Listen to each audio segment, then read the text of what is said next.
All right, everybody, welcome back for another deep dive. Today we're going to be looking at synonyms. Ooh. But not just any synonyms. We're going to be looking at nuanced synonyms. Yeah. You know, sometimes you can say the same thing using different words. Yeah. And it has a totally different impact. Exactly. And we found a great source for this deep dive. So, without further ado, let's jump right in and see how we can all learn to use words better and understand people better when they use certain words.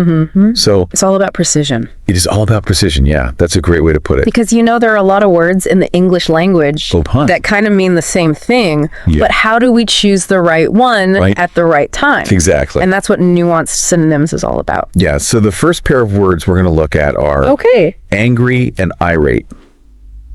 Now, our source says that both of these words obviously mean displeased or upset in some way, but they have different connotations. Connotations, that's a good word. Yeah. So how would you describe the difference between angry and irate? Well, I think angry is like, kind of like everyday frustration. You're stuck in traffic, you spill your coffee, your internet's not working, you're angry. Right. But irate suggests something more. It suggests a loss of control. Oh, almost like a raging. Oh, okay. Yeah. So it's like a much higher level of being upset. It is. You know what? Now that I think about it, I was actually once irate at a restaurant. Oh. They brought me the wrong order, like 3 times in a row. Oh, no. And the third time, I think I actually said, "This is outrageous, I'm irate." Oh, wow. I don't think I've ever actually used that word in real life before. Well, clearly, they pushed you to your... They did. I was very hungry. To your limit. They pushed me to my limit. So I guess I was hangry. There's a whole other... Right, a whole other... synonym we could get into. Exactly. So I think this really illustrates how choosing the right word can really paint a picture for the listener. Yeah, absolutely. It also makes me think about how, you were saying that it can make a difference if you're reading it too. So if, let's say, I'm reading a news article and it says, the CEO was angry about the recent stock drop versus the CEO was irate about the recent stock drop. Right. I'm going to have a different image of that CEO in my mind. Exactly. You're going to be much more fearful of that CEO who's irate. Exactly. Because you think they might be making some irrational decisions based on their emotional state. Right. That's a really good point. So it's not just about how we use words, but also how we interpret the words that others use. Absolutely. And speaking of interpreting words, the next pair we're going to look at is persuade versus coerce. Ooh, that's a good one. Yeah. Because this has some serious implications. Yeah. So the basic definition is that both of these words involve getting someone to do something. Something. Right. The method is very different. The method is very different. So what would you say is the core difference between... Okay. So persuasion is like appealing to someone's better angels. You're appealing to their reason, their logic, their emotions. Oh, okay. You're trying to convince them that this is the right thing to do. Oh, okay. Or the best thing for them. So it's like you're giving them all the information and letting them... You're respecting their free will. Right, respecting their free will. Yeah, exactly. To come to a decision. Yeah. Okay, so what about coerce?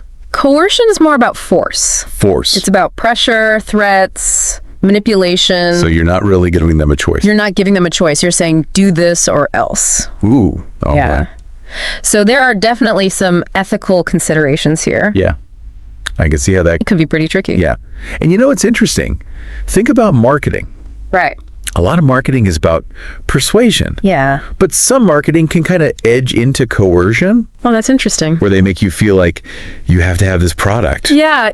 I know what you mean. It's like that feeling of, I'm not good enough unless I buy this thing. Right. Yeah. So it's really important to be aware of these tactics. So I think this is a great example of how just one word can really completely change the meaning of the meaning and the implications of what you're saying. Wow. Okay. So let's move on to the next pair, which is curious versus nosy. Oh, this is a good one. Yeah. I think we all want to be seen as curious, right? Yes. But nobody wants to be nosy. Right. Because curious has positive connotations, right? Right. It means you want to learn, you want to explore. You're interested in the world. You're engaged. Yeah. So what's the difference? How does it... But nosy crossed that line. Nosy is when you're getting into other people's business. You're crossing boundaries. Okay. It's like, so it's all about boundaries. it's all about boundaries. Like, you can be curious about someone's work Right. and ask them questions about their work, Right. but you wouldn't ask them about, like, their divorce. Okay. Yeah, That would be nosy. that makes sense. Right. Yeah. So I guess it's all about being mindful of context and the appropriateness of your questions. Right. Yeah, I like that. All right, moving on. The next one is confident versus arrogant. Oh, this is a classic. Yeah, these are two words that I think are Often confused. but they're very different. they're very different. So how would you define confident? Well, confident is about believing in yourself, Okay. knowing your worth, knowing your strengths, but without putting other people down. Oh, okay. It's like a quiet self-assurance. Okay. Yeah. So it's not like you're You don't have to brag. boasting. You don't have to boast. You just know you're good at what you do. Okay, I like that. Yeah. What about arrogance? Arrogant is when you let it go to your head. Oh. It's like you think you're better than everyone else. Right. And you often put other people down to make yourself feel better. Oh, so there's that element of it. It's like an inflated sense of self-importance. Right. It's not just about being confident. It's about being superior. Okay. Yeah. So it's like confident is a healthy level of self-esteem. Self-esteem. But arrogance is like it's gone too far. It's toxic. Yeah. Yeah. Okay. And for the last word pair today, Okay. we are going to talk about economical versus stingy. Ah, yes. Money matters. Money matters. Money matters. Yeah. So, again, I think we all want to be economical, right? Yes, we want to be financially responsible. Right. We want to be smart with our money. Make wise choices. Right. But when does that become stingy? Well, economical is about being efficient. Okay. Getting good value for your money. It's like, you're not wasteful, right? But you're not afraid to spend money when you need to. Okay. Stingy is when you're unwilling to spend money even when it's necessary. Oh. Even if it means you're depriving yourself or others. So it's like you're taking it too far. You're taking it too far. It's like, refusing to buy new shoes even though yours have holes in them. Right. Or always splitting the bill down to the last penny, even if it makes everyone uncomfortable. Right. It's like you're putting the money It becomes an obsession. above the relationship. Exactly. Yeah. Wow. So I think this deep dive has really shown me how just one word can make a Huge difference. huge difference in how we Yes. communicate How we perceive things and how we understand and how we interact with the world. the world. And you know what? I bet everyone listening right now is thinking about Yeah. all the words they use every day. Thinking about their own vocabulary. Right. Yeah. And whether they could be using Precise language. more precise language. And I think that's the biggest takeaway from all of this. Absolutely. Is that being more mindful of the words we choose can really help us Connect better with people. connect better, avoid misunderstandings, Avoid misunderstandings. and just generally be more effective More effective communicators. communicators. And that's really what it's all about, right? That's what it's all about. Awesome. Well, that brings us to the end of our deep dive today.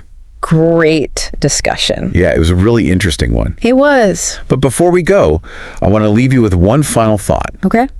What are some other words that you use frequently? Ooh, And could you find more nuanced synonyms for them? that's a challenge for everyone. Yeah. So go out there, explore, and keep refining your vocabulary. Keep learning. Keep learning.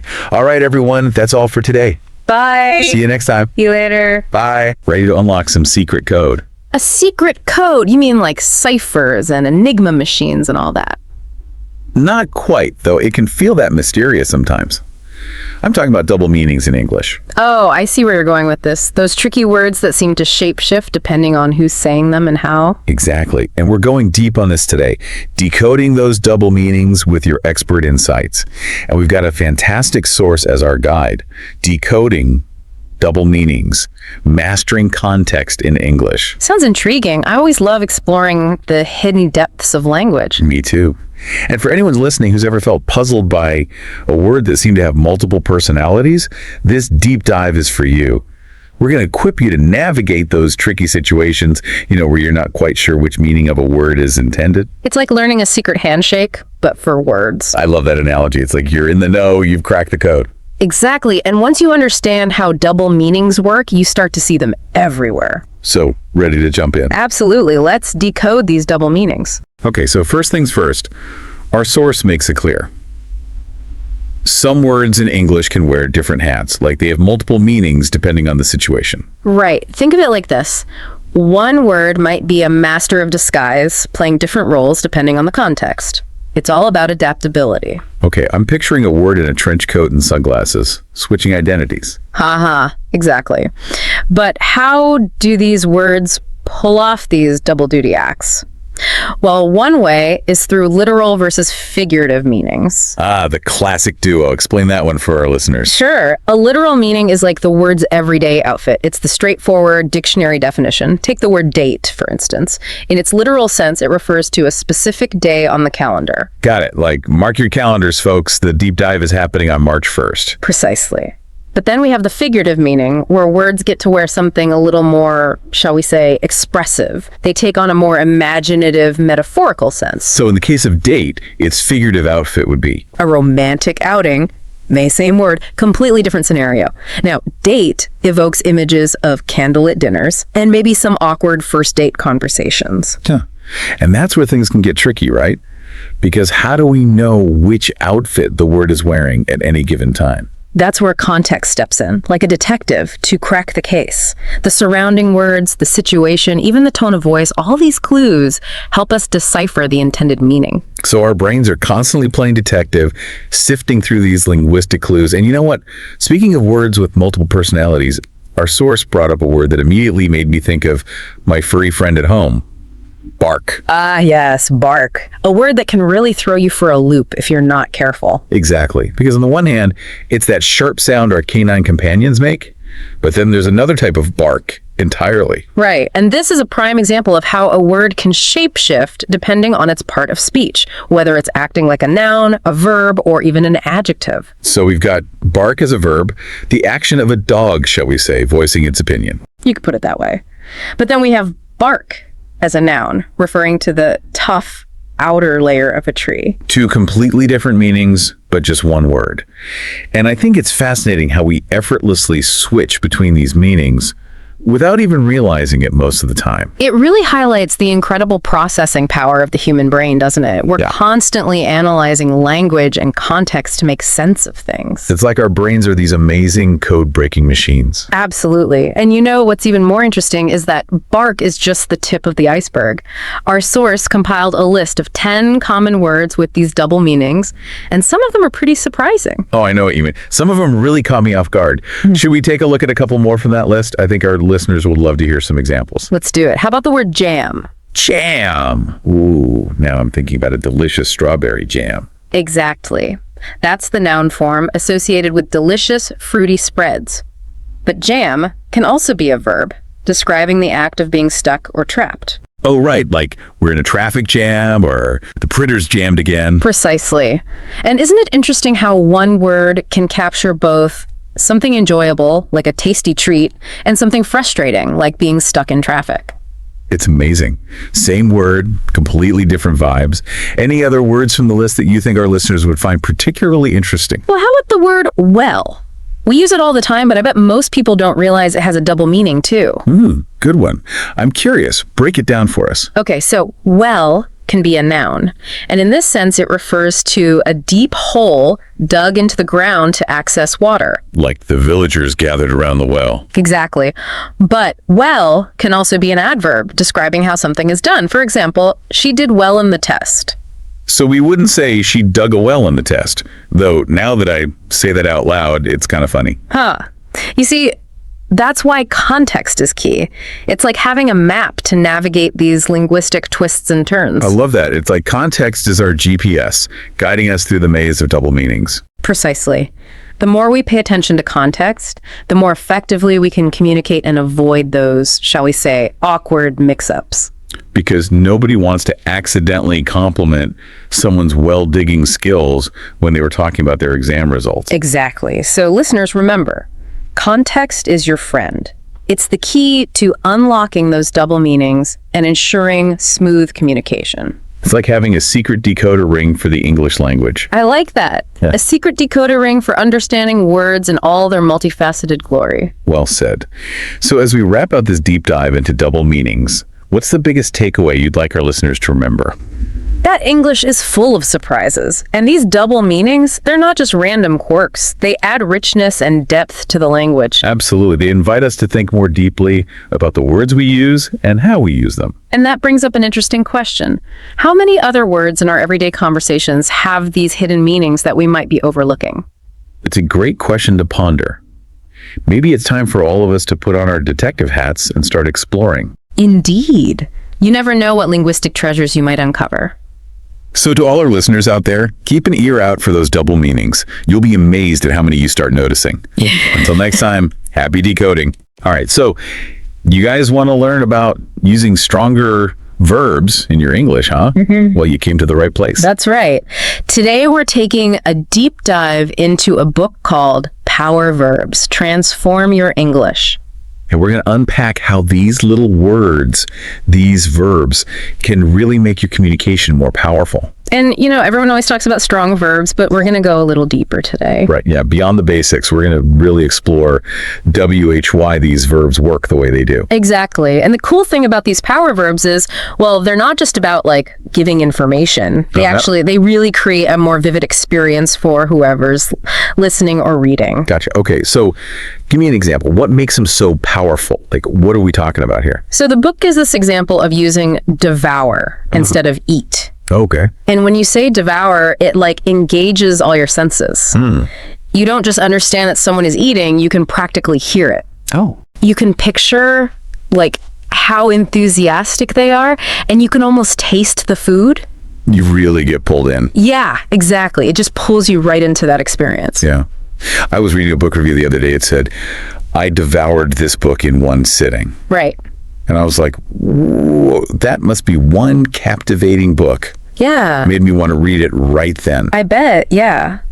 And it wouldn't have been the same if they had just said, I read the book quickly. Totally. Yeah. No, not the same at all. So it's not just about using like a big fancy word. It's about picking the one that really gives that. Triggers a stronger reaction. Yeah, exactly. Stronger reaction. Like you said, yeah. Okay, so another example. Sure. So the source talks about the difference between she gave a speech and she delivered a speech. Okay, yeah. And I mean, it's a small change, but That's subtle. delivered makes you think she's authoritative, that she's got a purpose. Right. And like, you know, everyone heard her message. Oh, yeah, that's true. Yeah. I never really thought about it that way. I'm starting to see that there's like more to it than I thought. Totally. It's not just like opening up at the source and picking a long word. No, not at all. That's about the right word. Okay, so the book, it gives this whole list of power verbs. How are you supposed to know, like, which one to pick? Right. There are so many good ones to choose from. Yeah. But the key is, like, what nuance are you trying to get across? Like, what do you really want to say? Okay, yeah. So they have this practice section, and the sentence is, she blank the mystery for the class. Okay. So if you want to say the explanation was super clear, like everyone got it, Right. you might say, she illuminated the mystery for the class. Oh, okay. But if it's more about like uncovering hidden clues and stuff, Yeah. then unraveled might be better. Oh. So even though they're both strong verbs, it's really about what you're trying to... Yeah, what you're highlighting. Yeah. Okay, I get it. That's where those subtle differences are really important. So what's the like big takeaway here for our listeners? I'd say, remember, power verbs are tools to make your communication more exciting and effective. Okay, yeah. But like any tool, you got to use them carefully. Right. You got to know how to use them. Exactly. And think about the impact they'll have. Okay, so what's our challenge for everyone listening today? Well, I want you to pay attention to the verbs you use today. Just notice them. Okay. Try swapping in a power verb and see how it feels. Oh, fun. Yeah. Does it change how your message comes across? I love it. Great advice. Go forth and amplify your English, everyone. That's right. All right. Thanks for listening. Welcome to our deep dive into better English fluency. We're going to be looking at some excerpts from 21 Words for English Fluency, a replacement guide, and it's really all about swapping out those blah words with alternatives that pack more punch. It's kind of like a vocabulary upgrade. We're going to uncover why those seemingly small tweaks can make you sound incredibly fluent. It is fascinating, isn't it? How so many language learners, they hit a wall. They know a lot of words, but their speak still lacks that wow factor. So I think this deep dive is going to equip our listeners to not just know more words, but to choose the ones that create the most impact. Yeah, so let's unpack why replacing basic words is so important. The source argues that it's not just about sounding fancy, right? Right. I mean, think of it this way. Basic words are kind of like the foundation of a house. They're essential, but they don't make it unique, right? It's the details, the architectural flourishes that give it personality. And it's very similar when we're talking about vocabulary. Using a richer vocabulary lets you express yourself with more precision and personality. It's about painting a more vivid picture for your listener. So it's about moving beyond just being understood and towards being truly engaging. The source kicks things off with 7 common words that we use all the time, but maybe we could be using better. Yeah, I'm ready. Let's hear them. First up, we're saying goodbye to very. It's like the default intensifier, but it doesn't really add much oomph. Instead, the source suggests we try going for words like extremely or incredibly. So instead of saying I'm very tired, you would say I'm incredibly tired. Yes. And you know, it's interesting, the choice between extremely and incredibly. Extremely feels a lot more factual and objective, right? While incredibly conveys a much stronger sense of personal feeling. It's almost like you can't believe how tired you are. Ooh, that's a good point. It's like choosing the right spice for your dish, right? Yeah. They both add heat, but in slightly different ways. What about good? Surely there are more exciting ways to express positivity, right? Absolutely. So the source suggests we go with amazing, fantastic, or excellent as upgrades. But again, it really depends on what you want to convey. Fantastic has a very bright, almost childlike energy to it. Excellent, on the other hand, feels more refined, more adult, maybe even a bit more reserved in its enthusiasm. Okay, so if I'm describing a roller coaster, I'd probably go with fantastic. Yeah. But if I'm praising someone's work performance, excellent might be a better fit. Exactly. It's all about matching the word to the tone and the context. Now, on the flip side, how do we move beyond just saying bad when something is, well, not good? Yeah, bad feels kind of vague, doesn't it? It's like a one-size-fits-all complaint. Right. And the source gives us options like terrible, awful, or horrible. So awful is just something that's offensive to your senses, whereas terrible implies something that causes distress or fear, and horrible is even stronger, suggesting something truly repulsive or shocking. So if I had a truly disgusting meal, horrible would be the word. Precisely. Now let's talk about size. Instead of big, the source recommends words like huge, massive, or enormous. Yeah, it's like we're taking big and supersizing it. Yes. And each of those replacements has a slightly different connotation. Huge is pretty much a general intensifier. Massive emphasizes weight and density, while enormous suggests something overwhelming in scale. So massive would be perfect for describing, say, a giant boulder, while enormous might be better suited for like a sprawling cityscape. You got it. And on the opposite end of the spectrum, we're trading in small for words like tiny, petite, or miniature. Tiny is definitely more evocative than just small, wouldn't you say? It almost makes me think of something delicate and precious. Absolutely. And that's the beauty of using more descriptive language. You can actually evoke specific feelings and images in your listener's mind. Okay, let's move on to feelings. So the source suggests replacing happy with words like joyful, thrilled, or excited. Happy is a wonderful feeling, but it can be a bit too general at times. Joyful has a sense of deep contentment and peace, while thrilled implies a surge of excitement and delight. And excited is more outward focused, suggesting eagerness and anticipation. So if I win a lottery, I'm probably feeling thrilled, but if I'm spending time with loved ones, I might be more joyful. Exactly. Now, how about replacing sad with more nuanced words? Yeah, sad can feel a bit flat, especially if you're trying to express something more complex. Right. And so the source recommends using words like heartbroken, upset, or down. Heartbroken conveys a deep sense of loss and grief, while upset suggests a feeling of distress and agitation. And then down is more subtle. It implies a mild but persistent feeling of sadness. Interesting. So if I lost my pet, I might say I'm heartbroken, but if I miss a train, I might just be upset. Exactly. You're starting to see how these seemingly simple word choices can have a big impact on how you express yourself. Wow, we've already covered 7 words, and I'm feeling like my vocabulary is getting a major upgrade. What stands out to you so far? I think what's fascinating is that we're not just replacing words, we're exploring the subtle shades of meaning they carry. It's about becoming more aware of the power of language Wow. and how it can be used to create a richer, more engaging communication experience. I completely agree. And this is just the beginning. We're about to dive into the world of verbs, which is where things get really interesting. Okay, so get ready to energize your language. We are moving on to verbs, which the source calls the engines of our sentences. I'm really excited to see how we can replace some common verbs with more dynamic alternatives. Oh, I think you'll be surprised by how much vibrancy you can inject into your speech just by being more mindful of your verb choices. It's like swapping out a sputtering engine for a high-performance one, you know? I love that analogy. Okay, let's dive right in.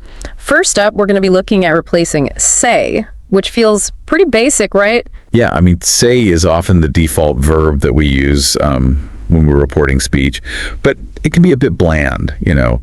The source suggests alternatives like mention, state, or express, and each of these verbs adds a layer of nuance to how we convey information.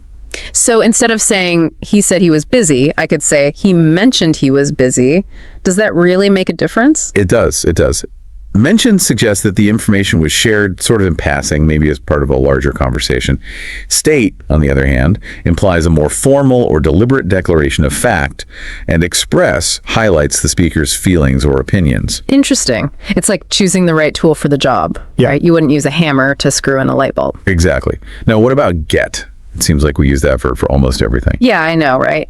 Get is definitely a workhorse in the English language, but it can be a bit vague. Absolutely. So the source recommends replacing get with more specific verbs like receive, obtain, or acquire. Okay, so receive implies a passive act of getting something that is given to you. Obtain suggests a more active effort to get something that you want. And then acquire often implies a sense of gaining possession of something valuable or rare. So if I was gifted a book, I'd say I received a book. But if I won a prize, I might say I obtained a prize. Precisely. Now, how about we tackle do? It's another verb that we use constantly, but maybe there are more precise ways to express action. Do feels a bit like a placeholder, doesn't it? It's just filling a gap in the sentence. Yeah, and it can weaken your writing or your speech. So the source suggests replacing do with verbs like perform, complete, or accomplish. Perform implies carrying out a task with skill and precision, while complete emphasizes finishing something that was started. Accomplish suggests achieving a goal or overcoming an obstacle. So instead of saying I need to do my homework, I could say I need to complete my homework, which makes it sound more like a defined task with a clear endpoint. That's right. And it might even motivate you to actually get it done. Speaking of getting things done, what about make? It's another verb that seems to cover a wide range of actions. Right. The source suggests replacing make with verbs like create, develop, or produce. Create implies bringing something new into existence. Develop suggests a process of growth and refinement. And then produce often refers to creating something tangible or measurable. So if I'm baking a cake, I'd say I'm creating a cake. But if I'm working on a new business strategy, I'd say I'm developing a strategy. Exactly. It's about choosing verbs that actually reflect the specific nature of the action. Now, how about we get moving with go? Any suggestions for replacing this common verb? Go seems a bit too basic for our sophisticated taste now, doesn't it? Indeed. The source recommends replacing go with verbs like travel, visit, or head to. Travel suggests a journey, often over a long distance. Visit implies a shorter trip with a specific purpose in mind. And head to is more informal, and it's often used to describe going somewhere specific. So if I'm planning a vacation, I'd say I'm traveling to Europe. But if I'm just going to the grocery store, I'd say I'm heading to the store. Exactly. Now let's talk about need, which often comes up when we're talking about requirements or obligations. Yeah, sometimes need can sound a bit whiny, don't you think? Like you're pleading for something? Yes, and it doesn't always convey a sense of urgency or importance. So the source suggests replacing need with stronger verbs like require or demand. Require implies a necessary condition or a prerequisite. Demand suggests a very insistent request or a non-negotiable requirement. Okay, so if I'm talking about a project deadline, I'd say the project requires more time. But if I'm talking about my rights, I might say I demand to be heard. Exactly. Now let's wrap up this section with think, which is another common verb that we use to express our thoughts and opinions. Think can feel a bit casual, though, especially if you're trying to sound more authoritative or thoughtful. You're right.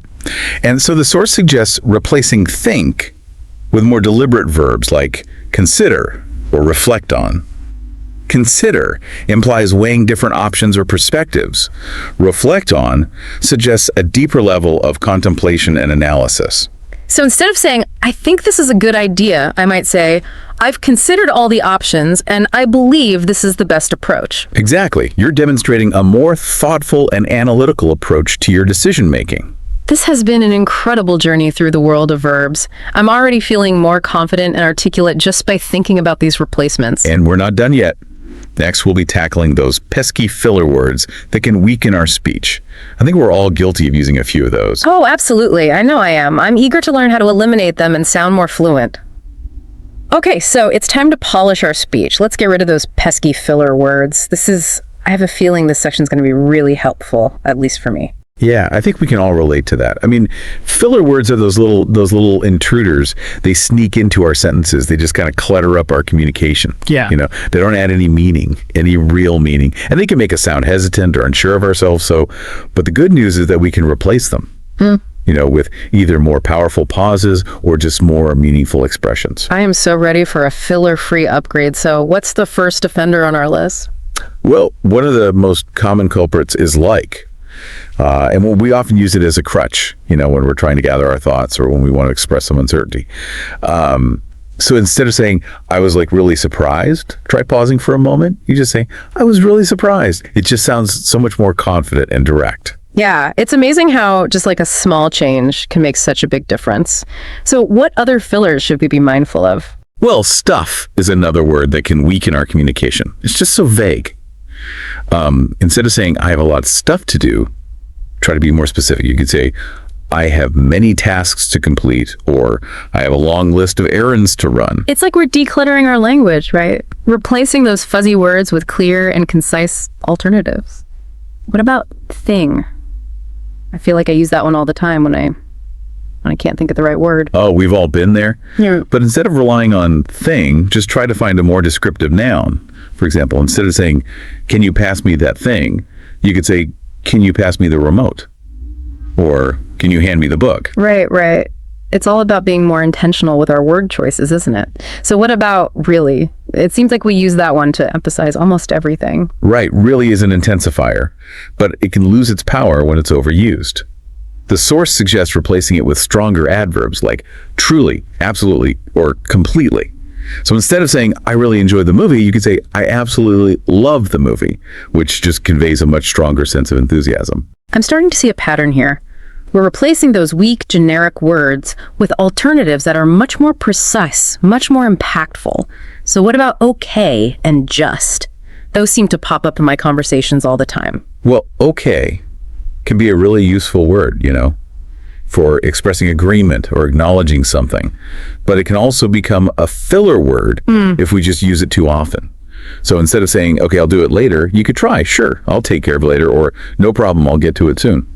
And what about just? It's like a little verbal tick that just sneaks into my sentences. Yeah, just is often used to sort of downplay something or to make it seem less important. But sometimes we actually want to convey a sense of importance or urgency.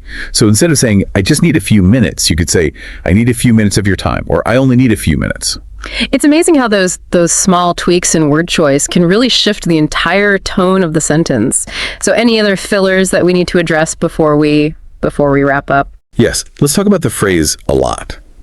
It's another one of those vague expressions that can weaken our communication. So instead of saying, I have a lot of work to do, try using more descriptive quantifiers, like a great deal of, or a significant amount of, or even a mountain of if you're feeling overwhelmed. This has been an amazing deep dive. I think I can speak for both of us when I say I'm realizing that becoming more fluent isn't just about, learning more words. It's also about choosing the right words and using them effectively. I completely agree. It's about being mindful of the words we use and how they impact our listeners. So, by replacing common words with stronger, more nuanced alternatives, we can express ourselves with greater clarity, confidence, and impact. And to our listener, we really encourage you to take what you've learned today and start experimenting with these word replacements in your own conversations. Just pay attention to how they make you feel and how others respond to you. Yeah. And as you continue on your journey of language learning, just remember that fluency is an ongoing process. The more you practice using a richer vocabulary, the more natural it will become. And who knows, you might even inspire others to upgrade their language as well. That's a fantastic point. Thanks for joining us on this deep dive into the power of words. And until next time, keep those vocabularies expanding. Okay, so get this. Today we're looking at how to boost your English fluency with like just 19 words. Wow. Yeah. Crazy, right? Sounds too good to be true, but that's what this whole deep dive is about. Yeah. We're going to look at the source material. It's like a crash course for English fluency. Just 19 words. You know, it's interesting because a lot of people think that to be fluent, you have to know tons of words. Right. But this is like the opposite. It's about using the right words at the right time. Oh, I like that. Like having a toolbox. Exactly. With just the tools you need. Yeah. So where do we even start with this? There's like all these different categories in the source material. Well, the first one that comes to mind is transition words. Okay, transition words. You know those little words that connect your ideas? Like however and therefore. Exactly. Those are great examples. Yeah, we use those all the time. Yeah. But they're so important. Yeah, I never really thought about like why they're important. Well, think about it this way. Okay. If you were listening to someone and they just jumped from one idea to the next without any transitions, It'd be so jarring. that sounds so spread. Where are you going with this? Yeah. So transitions help everything flow. And when you use them well, you sound more organized, more articulate. Right, because you're guiding the listener. Exactly. You're not just like throwing random ideas out there. It's like you're saying, hey, stick with me here. I'm taking you somewhere. Okay, that makes sense. So those little words really make a difference. They do. Now, I want to talk about something that I struggle with. Okay. It's those power verbs Yes. and clarity adjectives. Like, why say something is good Right. when you could say it's compelling? Exactly. Or insightful. Yes. Like, think about a time when you were just captivated by something. What words would you use to describe it? Exactly. You want to use words that paint a picture. Okay. And strong verbs do that. So instead of saying, I made a new strategy, you say, I implemented a new strategy. Exactly. So that's much stronger. Oh, it sounds so much better. Right. But sometimes I just don't have those words at my fingertips. Right. You know? I know what I want to say, but Yeah, it can be tough. yeah. But that's the beauty of this 19-word thing. You don't have to learn a million words. Yeah. Just focus on these key ones. So quality over quantity. Exactly. And it's not about trying to sound like super smart. Right. It's about being clear and effective. Like, for example, if you're sending a professional email Yeah. and there's a problem, instead of saying, this is bad, Oh, right. you could say, this presents a challenge. Okay, so you're still acknowledging the problem, Right. but in a more professional way. Exactly. Okay, I like that. Okay, now for the one that always trips me up, Oh, tell me. affect versus effect. Oh, I classical. swear, I still mix these up. Don't worry, you're not alone. Even native speakers mess these up. Oh, thank goodness. But it's so important to get them right. Yeah, if you're giving a presentation or something, Right. it can undermine your whole message. Exactly. So how do we finally conquer this? Okay, so remember this.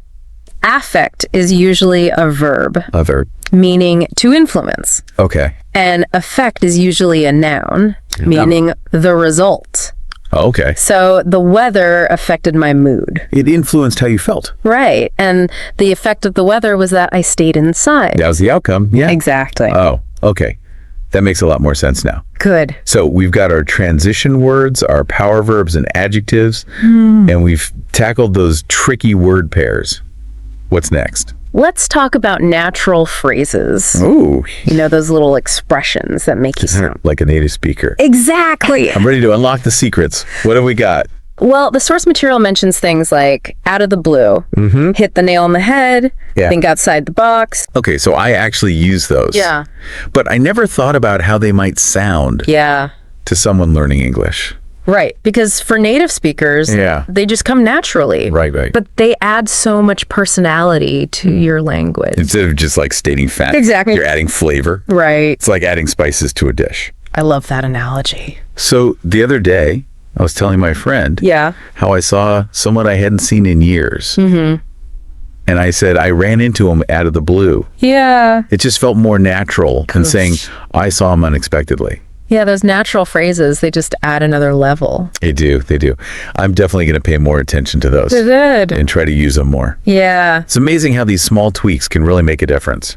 That's what this whole 19-word approach is about. Yeah. Giving you the tools to communicate better. So we've got our transitions, our power verbs, tricky pairs, Yeah. natural phrases. What's the final tool in our fluency toolbox? Let's talk about those advanced nouns. Oh, okay. You know, words like dilemma, momentum, consensus.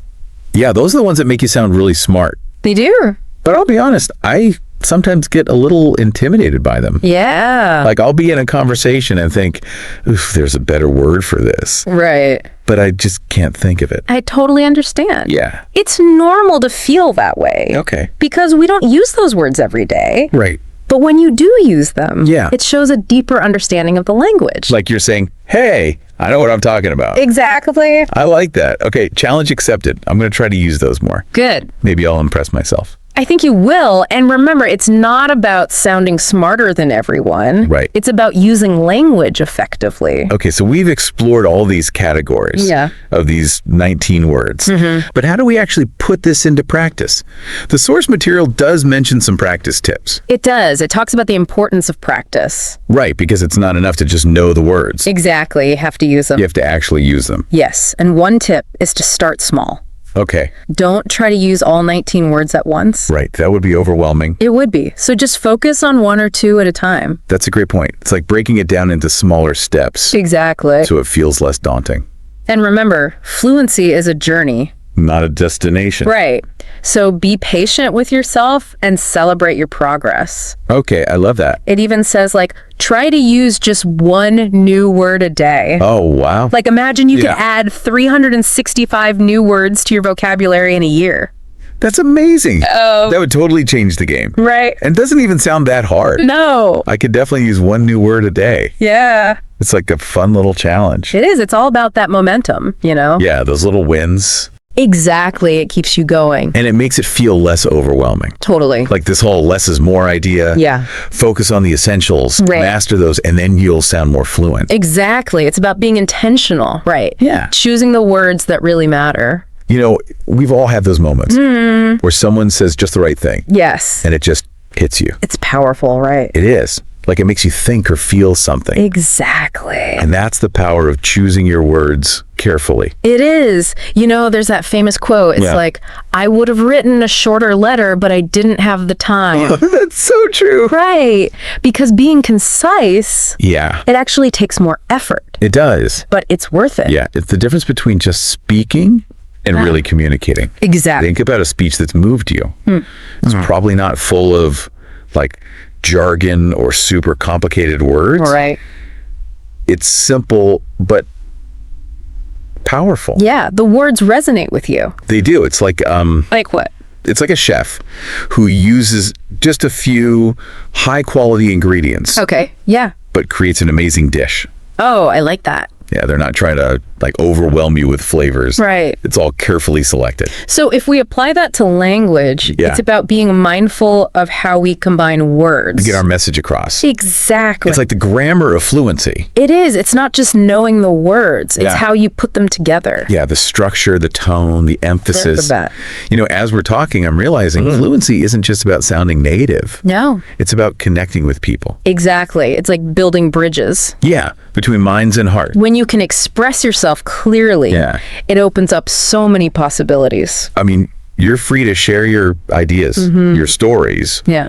without feeling limited by language. Exactly. That's so empowering. It is. Fluency lets you participate in conversations, build relationships, advocate for things you care about. Wow. You can even inspire others with your words. I love that. It's about having a voice Yes. and using it. And, you know, I've definitely held back from saying things. Really? Yeah, because I wasn't sure if I could say it right. Oh, I get that. But with practice, Yeah. those barriers come down. Okay, so this 19-word approach, Yeah. it's like a starting point to build From from. feeling intimidated to feeling empowered. We talk a lot about personal growth on this show. Yeah. And I think language is such a big part of that. Totally. It's how we express ourselves. Yeah. How we connect with the world. It's essential. And it's a journey that never really ends. It doesn't. Language is always changing. That's true. So there's always more to learn.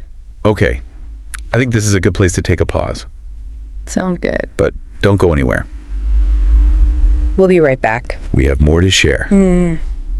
All right. So we're back And I was just thinking, this whole fluency thing, it's not just about sounding like a native speaker. Right. It's about really connecting with people.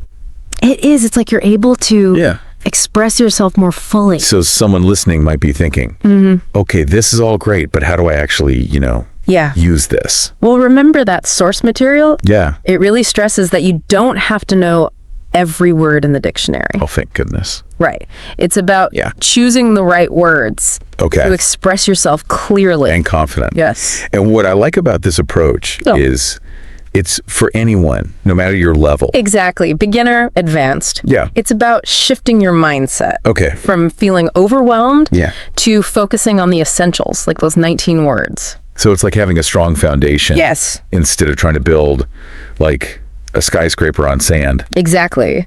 And remember, it's a journey. Yeah. Not a destination. Be patient, celebrate the progress. And enjoy those aha moments. I love those. Like when you use a new word and it just clicks. It feels so good. You know, one thing I keep thinking about is how important it is to be intentional with language. Oh, yeah. That's been coming up for me too. It's not just about speaking fluently. It's about speaking thoughtfully. Choosing your words carefully. Exactly. Yeah. Making sure your message is clear. So it has the impact you want. Right. Like it's the difference between throwing a dart randomly and aiming for the bullseye. Oh, I see. Yeah. Intentionality brings focus. Yes. And it shows in how people perceive you when you use language precisely. Yeah. You sound more confident, more credible. It's like you're saying, I respect your time, so I'm going to make every word count. Exactly. So, to wrap things up, I have a question for our listeners out there. Okay, what is it? We focused on these 19 words, but what other words or phrases do you think are essential for fluency? I love that question Good. because it shows that language is always changing. Right. There are always new words to learn. New things to discover. So keep expanding your vocabulary. That's such a good reminder. It's a lifelong journey. It is. No matter how fluent you think you are. There's always more to learn. I love that. Huh? Okay, so to our listener, keep your ears open, your mind curious, and your tongue practicing. The world needs to hear your voice. Yes. And fluency is the key to unlocking its potential. Couldn't have said it better myself. Thanks for joining us on this deep dive.